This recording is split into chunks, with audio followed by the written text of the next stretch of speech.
ঘরোয়া যা উপকরণ ছিল তা দিয়ে বানিয়ে নিলাম খুব সিম্পলভাবে কাতলা মাছের কালিয়া। তো প্রথমে কড়াই বসিয়ে কড়াইতে সরষের তেল দিয়ে তেলটাকে গরম করে জিরে ফোড়ন, দারচিনি, লং, এলাচ এগুলো ফোড়ন দিয়ে একটা পেঁয়াজ ভালো করে ভেজে নিয়ে তার মধ্যে আদা বাটা, পেঁয়াজ বাটা আর একটা কাঁচা লঙ্কা বেটে দিয়ে ভালো করে লাড়াচাড়া করে তার মধ্যে সব মশলাগুলো দিয়ে দিলাম। হলুদের গুঁড়ো, জিরের গুঁড়ো, ধনের গুঁড়ো, কাশ্মীরি লঙ্কার গুঁড়ো, স্বাদ মতন লবণ দিয়ে সামান্য জল দিয়ে ভালো করে 1 মিনিটের মতন লো স্টিমে কষিয়ে নিয়েছি।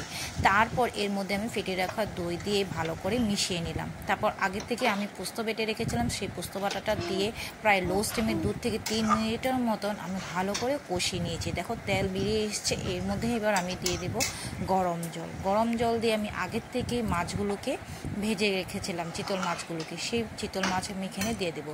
আর হ্যাঁ, চিতল মাছ খেতে কে কে পছন্দ করো অবশ্যই কিন্তু কমেন্ট করে জানিও।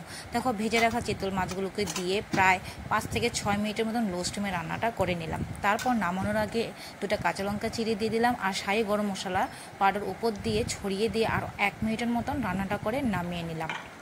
তো কেমন হয়েছে আজকের ভিডিওটা অবশ্যই কমেন্ট করে জানিও। Bye bye.